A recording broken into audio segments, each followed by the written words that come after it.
Anong nangyari kay Kim Chiu?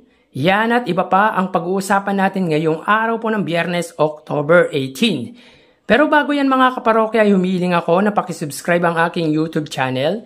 Pakiclick ang bell icon para una kayong manotify sa mga bagong video na ilalabas ko. At pakidamay nyo na din na i-follow ang aking Facebook page na Mega TV at ang aking TikTok account na Kaparokya TV. Maraming salamat! So mga kaparokya, bago natin pag-usapan ang ating main topic ay sa Bawal Judgmental Ka Ba episode muna tayo kahapon. So nakakaantig ang kwento ng Bawal Judgmental Ka Ba kahapon kung saan ang topic ay ang matagal na nawalay sa pamilya. So kahapon po ang celebrity guest judge ay si Miss Carmi Martin at ang choices nito ay sila Rainier at Angel. Mga kaparokya, si Rainier ay 7 years old nang mawalay sa pamilya dahil sa pangangalakal kasama ang kanyang kaibigan. So sa musmas na edad dahil sa kahirapan ay nakuha nitong mga lakal para makatulong sa magulang. But something came up to him mga kaparokya, unfortunately, dahil yung kaibigan na nakasama niya ay naghiwalay po sila, naligaw at nagkasalisihan. To cut the story short mga kaparokya ay muli naman nagkita ang magulang ni Rainier at si Rainier. At ang pamilya naman ni Angel ay magpasa hanggang ngayon ay hinahanap-hanap pa rin ito ang biological mother nito. Mga kaparokya, sino sa inyo ang nakaranas ng ganitong sitwasyon na tila matagal na nawalay sa mga mahal sa buhay? At gaano kahirap ang makaranas ng ganito?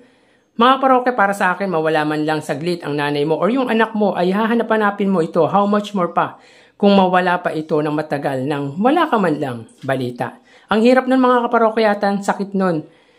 Kaya grabe ang kwento ng Bawal Judgmental. Araw-araw, tagos sa puso talaga at marami kang matututunan sa segment na ito ng Eat Bulaga. Samantala, mapunta naman po tayo mga kaparokya sa views online ng dalawang noontime show kahapon. So, this past few days mga kaparokya, ang Eat Showtime ay muling nanunumbalik ang views nito sa kanilang main YouTube channel sapagkat umabot na po ng 88,000 highest views ang kanilang main YouTube channel na may 100,000 daily average views. So it's nice to hear para po sa It Showtime lalo pat nakabalik na ang kanilang main host after his concert in USA few weeks ago. Samantala ang Eat Bulaga naman ay consistent ang numbers sa kanilang main YouTube channel kung saan nakukuha nito ang target numbers na 80,000 daily average views nito.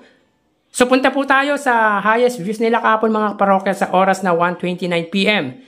Sa segment na Kalokalike ang Madlang People Noontime Show ay may 84,000 views. At ang Eat Bulaga naman po sa segment na Gimme 5 sa oras na 1:46 PM sila po ay may 88,000 highest views. So dito mga kaparokya, muling na-meet ng Eat Bulaga ang average views nito na 80,000. Samantalang ang katapat na programa nito ay hindi. Mapunta naman po tayo sa prizes amount na ibinigay ng dalawang noontime show kahapong episode. In last 3 days episode mga kaparokya, ang dalawang noontime show po ay may total combined prizes amount na 747,000 kung saan ang 592,000 dito ay sa Iconic Trio noontime show at ang 155,000 ay sa noontime show ng Unkabogable Star Vice Ganda. So punta naman po tayo sa araw ng Huwebes mga kaparokya, October 17 episode. So dito may kita po natin ang It Showtime ay nakapagbigay ng 70,000 at ang Eat Bulaga naman po ay 216,000. So meaning sila po ay may total prizes shared na 286,000. So in 4 days time mga kaparokya, sila po ay may total prizes na 1,033,000 pesos kung saan ang 808,000 dito ay sa Eat Bulaga at ang 225,000 ay sa ABS-CBN Noontime Show. So again mga parokya, 1,033,000 pesos na po ang naipamamahagi ng dalawang noontime show kung saan ang 808,000 po dito ay sa Eat Bulaga at ang 225,000 ay sa Eat Showtime. So laking tulong talaga ang papremyo na naipamimigay ng dalawang noontime show, lalo na ang sa Eat Bulaga dahil ang laki ng pinamimigay nila araw-araw. So dito mga parokya sa 216,000 na ibinahagi ng Eat Bulaga, ang 26,000 dito ay sa pera fee segment. 100,000 naman po sa Sugod Bahay mga kapatid.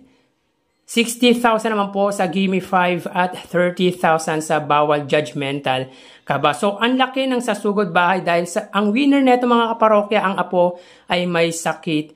Hindi ko lang alam kung sa puso pero may sakit po mga kaparokya kaya malaki po ang ibinigay na papremyo sa Sugod Bahay mga kapatid. So, blessed talaga ang napipili ng Itbulaga sa Sugod Bahay dahil kung sino talaga ang nangangailangan ay siya ang nabubunot. So, mga kaparokya, bago tayo dumiretso sa ating main topic, ay mag-shoutout muna tayo, mga kaparokya. Sina-shoutout ko lahat ng solid viewers ng It's Showtime and of course ng Itbulaga. Special mention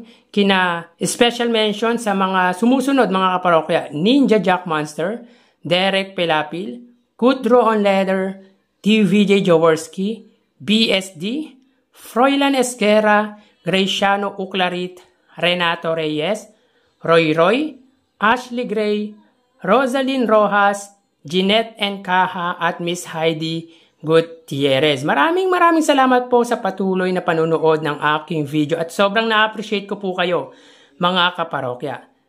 So punta po tayo sa main topic natin mga kaparokya, bad news para po sa mga supporters ni Kim Chiu. According sa write-ups ng Abante ay na-aksidente daw di umano ang It's Showtime female host na si Kim Chiu.